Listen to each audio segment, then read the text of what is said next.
Bismillahi rahmani rahim. Assalamu alaikum warahmatullahi wabarakatuhu. Alhamdulillahi wassalatu wassalamu ala afdali khalqillahi Muhammadin sallallahu alayhi wa alihi wa sahbihi ajma'in. Amma ba'd, ndugu zangu Waislamu, ni siku nyingine njema tena. Allah ametujalia tuko Ramadhani ya tatu, na ikiwa tunaendelea na kitabu chetu cha Siyamu Salihin, ni kitabu ambacho kwamba kinagusia waliopita wema katika waja wa Mwenyezi Mungu Subhanahu wa Ta'ala, ambao walikuwa wakifanya mambo kadha wa kadha, hasa ikifika mwezi wa Ramadhan. Leo tuangazie sehemu ya pili katika darsa yetu kama hii, ambapo leo insha Allahu Ta'ala tunazungumzia kuhusu sehemu ya saum mbele ya Allah Subhanahu wa Ta'ala, hadhi ya saum mbele ya Allah Subhanahu wa Ta'ala. Je, saumu Mwenyezi Mungu Subhanahu wa Ta'ala ameipatia hadhi gani? Leo insha Allah Ta'ala, bila kupoteza wakati, Allah Subhanahu wa Ta'ala amesema katika hadithi al-Qudsi ambayo kwamba ni muttafaqun alayhi, akisema kullu amali ibni adama lahu illa as-siyam, kila matendo ya mwanadamu anayejua natija yake au thawabu zake, au Mwenyezi Mungu alichomwahidi akifanya jambo fulani katika mambo ya khairi, mwanadamu anajua. Lakini hadithi ikasema illa siyam, isipokuwa saum. Isipokuwa saum kwa sababu gani? Fa innahu li wa ana ajizi bihi, hakika ni yangu mimi, Allah asema, na mimi ndiye najua ni malipo kiasi gani nitamlipa mwenye kufunga. Leo haipatikani ibada nyingine ambayo Mwenyezi Mungu amejinasibisha nayo. Mwenyezi Mungu ameichukua dhamana yake, Mwenyezi Mungu ameahidi malipo yake, kwamba mja mwenyewe hajui, ila saumu inaongoza katika sehemu kama hiyo, au saumu inaongoza katika kupewa hadhi kubwa namna hiyo. Pia vile vile katika mwezi huu mtukufu wa Ramadhan, wakati Mwenyezi Mungu Subhanahu wa Ta'ala alipoipatia hadhi kubwa siyamu kama ile, alisema namna gani?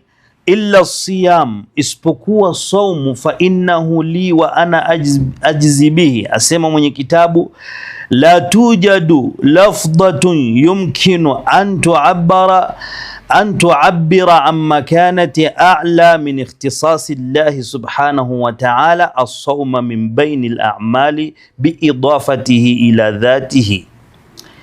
Haipatikani amali nyingine Mwenyezi Mungu Subhanahu wa Ta'ala ameijalia kuipatia na kuitaja amali kama ile na kujinasibisha nayo moja kwa moja amali kama ile, kama kufunga, kama mtu kuchukua hatua ya kutekeleza ibada ya kufunga.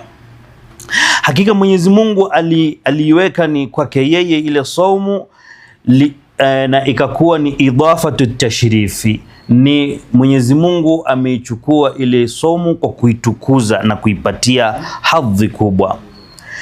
Pia vile vile Mwenyezi Mungu Subhanahu wa Ta'ala akajalia kwamba atakayefunga basi Mwenyezi Mungu Subhanahu wa Ta'ala anamlipa malipo makubwa, kwa sababu ni tendo au ni amali ambayo mwanadamu anaifanya na hawezi kujifanya au hawezi kupretend au kujifananisha na mtu anayefunga na kumbe hajafunga, kwa sababu hakuna anayejua mtu amefunga au hajafunga isipokuwa ni Allah Subhanahu wa Ta'ala. Na Mwenyezi Mungu Subhanahu wa Ta'ala akataja sababu za kufadhilisha saumu. Asema mwenye kitabu, yadhkuru Allahu sababa tafdhilihi li hadhihi alibadati biqawlihi, ataja Mwenyezi Mungu Subhanahu wa Ta'ala sababu ya kuichukua saumu, akaichukua dhamana yake, akasema fa innahu li wa ana ajizi bihi. Sababu gani? Inasema hadithi mbele, yada'u shahwatahu wa ta'amahu min ajli. Mwanadamu aliyeamua kufunga, Muislamu, aliacha chakula chake, ameacha kinywaji chake, ameacha matamanio yake kwa ajili ya Allah subhanahu wa ta'ala. Fayasbiru am mahbubatihi, hivyo akafanya subra kwa vile vitu ambavyo kwamba yeye anavipenda sana. Labda ni mtu anapenda kunywa vinywaji vya halali, ni mtu anapenda aina fulani ya vyakula, ni mtu anapenda kufanya mambo fulani ambayo ni halali kwake yeye kufanya, lakini kwa wakati ule wa Ramadhani, mchana wa Ramadhani, akawaacha kabisa, hawezi kuyafanya mambo yale, sababu anatekeleza amri ya Allah subhanahu wa ta'ala. Na kwa hali hiyo ikachukuliwa pia kufunga inahitaji subra, kufunga inahitaji uvumilivu. Na ikija mambo ya subra, Mwenyezi Mungu subhanahu wa ta'ala tena akasema kwenye Qur'ani, innama yuwaffa as-sabiruna ajrahum bighairi hisabin, hakika si vinginevyo, bali Allah subhanahu wa ta'ala anawalipa wenye kusubiri malipo yao pasi na hisabu. Yani malipo yao ni makubwa zaidi mbele ya Allah subhanahu wa ta'ala. Asema mshairi, man sama nala alfawza min rabbil ula, atakayefunga atapata kufuzu kutoka kwa Allah subhanahu wa ta'ala, mlezi aliye juu. Lakini pia vile vile yeyote yule atakayefunga atakuwa amejikurubisha na akajipatia nafasi nzuri ya kuweza kumwogopa Allah subhanahu wa ta'ala. Lakini pia asema mshairi, wa biwajhihi adha alayhi muqbila, na kwa sababu ya mja huyu ameamua kumwelekea Allah subhanahu wa ta'ala kwa kufunga na kutekeleza ibada hii adhimu, basi Mwenyezi Mungu subhanahu wa ta'ala atampokea thawabu zake, atampokea mja huyu maadamu mja huyu amefunga kwa ikhlasi kabisa kwa ajili ya Allah subhanahu wa ta'ala, maadamu mja huyu amefunga taqarruban ila Allah subhanahu wa ta'ala. Asema mshair, sum raghbatan fi qawli rabbin qad ala. Asema mshairi, funga ukiwa na matarajio kwa Allah subhanahu wa ta'ala, ukiwa na raghba ya kujikurubisha kwa Allah subhanahu wa ta'ala kwa kauli ya Allah subhanahu wa ta'ala ambaye ako juu kabisa. Allah subhanahu wa ta'ala ako juu ya kila kitu. Na wakati aliposema hivyo, mshairi akamalizia kwa kusema, Allah asema as-sawmu li, saumu ni yangu mimi, wa ana alladhi ajizi bihi, na mimi ndiye ambaye nitailipa hii saumu.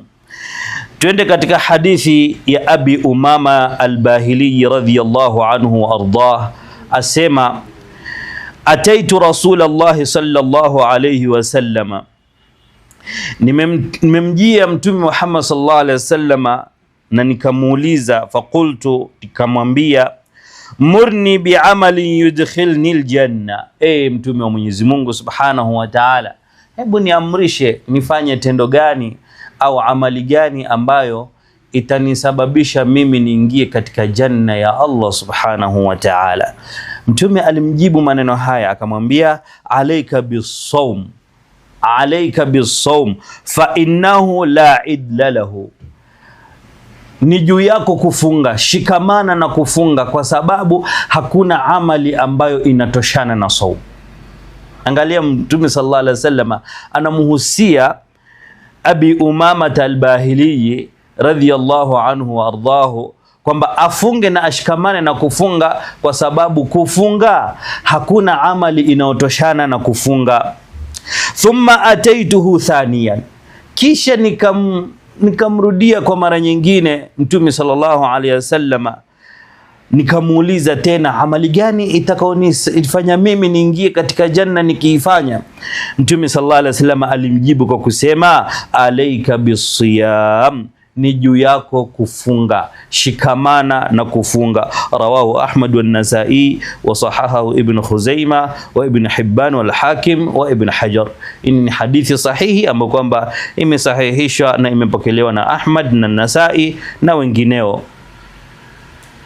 Lakini pia tupokee katika mapokezi mengine ya watu wema, anil Hasani, ambapo kwamba imepokelewa na Hasan, qauluhu subhanahu wa ta'ala, anasema mtume Mwenyezi Mungu subhanahu wa ta'ala, taqulu al-hawra'u liwaliyi llahi subhanahu wa ta'ala.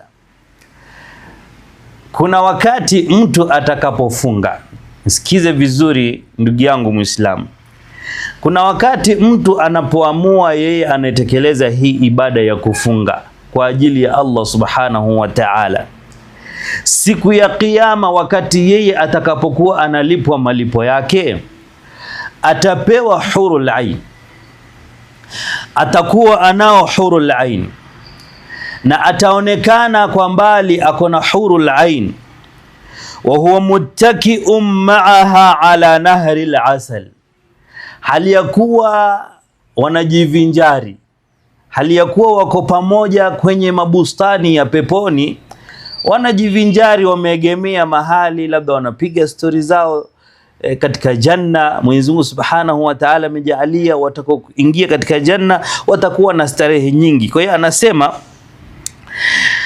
ataonekana mtu siku ya Kiyama, mtu ambaye ni wali wa Allah, alishikamana na saumu, wa huwa muttaki'un ma'aha ala nahri al-asali, hali ya kuwa ako pamoja na hurul ain. Hivyo ni vitu vya kawaida hapa duniani. Utaona mtu akimpenda mwenzake, akipenda mke wake, atamchukua atampeleka labda kwenye bustani mahali waende wakapige story, au ni bustani lao la nyumbani, au katika mabustani au katika gardens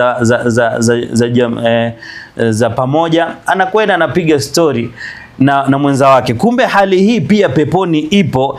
Asema kwamba ataonekana mtu anapiga story na hurul ain, na akimpatia yule hurul ain, tuatihi alkas, anampatia glasi ya kinywaji, aidha ni asali ama maziwa au maji.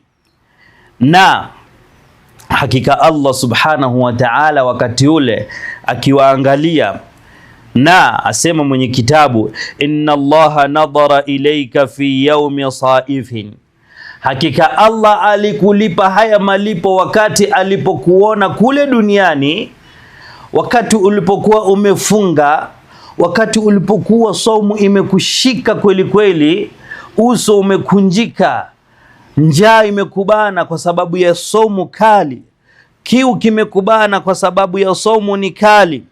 Allah alikuwa akikutizama kwa jicho pevu la mbali kabisa, akimwona mja wangu, akikuona wewe mja wake Allah subhanahu wa ta'ala, umefunga na umeacha starehe zote, umeacha vinywaji vyote, umeacha vyakula vyote kwa ajili ya Allah subhanahu wa ta'ala. Asema alikuwa akimtizama Allah subhanahu wa ta'ala mja kama huyu kule duniani, ba'idan ma baina tarafaini wa anta fi dhama'in, alikuwa akikutizama kwa mbali, hali ya kuwa wewe uko kwenye kiu kikali na njaa kali, umehama na umevigura vile vitu ambavyo kwamba wewe unavipenda. Lakini pia malaika walikuona na wakajifakhirisha kwa kitendo kile ulichokifanya cha kufunga, ndugu yangu Muislamu, kwa kitendo kile ulichokifanya cha kujizuia na matamanio, cha kujizuia na vinywaji vizuri ambavyo kwamba ni halali yako. Lakini malaika walikuona na wakajifakhirisha, na wakaenda wakafikisha habari kwa Allah subhanahu wa ta'ala. Wanafikisha habari ile kwa Allah, na hali ya kuwa Allah tayari anajua habari ile na anakuona, mbali na malaika pia kukuona. Na akawaambia malaika hivi, undhuru ila abdi, oneni na mtazameni mja wangu yule, taraka zaujata, amemwacha mke wake wa halali, wa shahwata, akaacha na matamanio yake, waladhata, na akaacha vitu ambavyo kwamba ni starehe kwake, ambavyo kwamba vinampatia ladha, wa taamahu wa sharabahu, na ameacha na chakula chake na kinywaji chake, min ajli, kwa ajili yangu mimi, raghbatan fima indi, kwa ajili ya kuwa na raghba, kwa ajili anatamani kupata janna ambayo kwamba mimi Allah naimiliki. Ishhadu, hivyo shuhudieni nyinyi malaika, anni qad ghafartu lahu, mimi nimemshamsamehe mja kama huyu na nimempatia janna kwa sababu ya kitendo kile cha kuchukua hatua ya kufunga kwa ajili ya Allah subhanahu wa ta'ala. Faghafara laka yawma idhin waza, Mwenyezi Mungu subhanahu wa ta'ala akakusamehe siku ile ya Kiyama kwa sababu wewe duniani ulichukua uamuzi wa kufunga. Hii ni hadithi ambayo kwamba imepokelewa Ibn Abi Dunya fil Ju', katika hadithi iliyopokelewa na Ibn Abi Dunya. Ndugu zangu Waislamu na wapenzi wa jamvi la Ramadhani, Mwenyezi Mungu subhanahu wa ta'ala ameweka mikakati mikubwa sana na janna maalum kwa ajili ya yule ambaye kwamba anafunga Ramadhani. Na mlango huu Mwenyezi Mungu subhanahu wa ta'ala akauita Rayyan, mlango wa watu ambao kwamba wanaingia waliofunga peke yake. Yadkhuluhu as-saimuna faqat, mlango huu unaingiwa tuna wale waliofunga peke yake. Watakapoisha kuingia katika huu mlango, utafungwa na hakuna mwingine atakayeingia katika ule mlango.